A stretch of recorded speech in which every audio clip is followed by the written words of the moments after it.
තනි වෙලා ඉන්නකොට කවුදෝ තරිඳුගේ කාමරේ දොරට තට්ටු කළා. බලප්ති විශ්ව.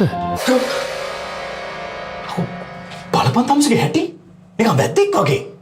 තමුසේ ආවේ තමුසේ මැරිලාද කියලා බලන්න. ෆෝන් එක කාන්සල් කරන්නේ මෙසේජ් එකට රිප්ලයි කරන්නේ. මේ කෙල්ලෝ පස්සේ අනික නතර කරපන් බං. වරේ මත් කියන්නේ. මම ඇඳුම මාරු කරලා එන්න. මේ ඇඳුමක් දාලා මදි. බලපන් තමුසේගේ හැටි සතෙක් වගේ පාරේ බහලා යන්න පුළුවන්ද ඔහම? රැවුල පාපන්.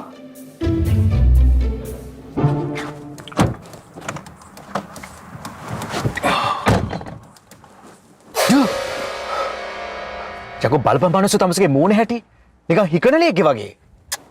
යකෝ දෝනේ කිව්වේ මම වැද්දෙක් වගේ කියලා පොඩ්ඩක් රැවුල කපන්න කියලා ඒකයි කැපුවේ. රැවුල කපන්න තමයි කිව්වේ මචං. හැබැයි ඔච්චර කපන්න නෙමෙයි. පොඩ්ඩක් ගාන්ට සීට් බෙල්ට් එක දාගන්න.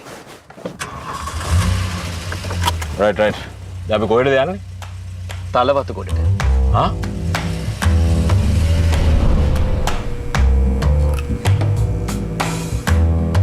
තලවතුගොඩ ත්‍රිලැක්ස් පායක ළඟින් විශ්ව වාහනේ නතර කරා.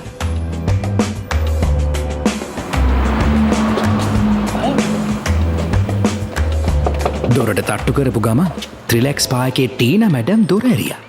විශ්වමල්ලි ටීන මෙයා තමයි අර මෙයාත අර කුක්කා හරි අපි හොඳට බලාගන්නම් මෙයාව ළමයි සුජානී අනුලා වසන්ති එන්න කුක්කික්කාවා කියලා අමතක නොවෙන සැප ප්‍රෝමැක්ස් පා ට්‍රීට්මන්ට් එකකට ඇතුළට ඇදගෙන ගියා. විශ්ව ළඟ කඩයකින් ඇන්ටි බොන්න මොනවද තියෙන්නේ? කියලා ඇහුවම මචං කියලා තරිඳු පිටට තට්ටු කරා. යකෝ උඹ ඉවර කරාද? ඉවර වුණා. ඔච්චර ඉක්මනට ඩ්‍රින්ක් එකක්වත් ගන්න හම්බුන්නේ අපි අංකෝ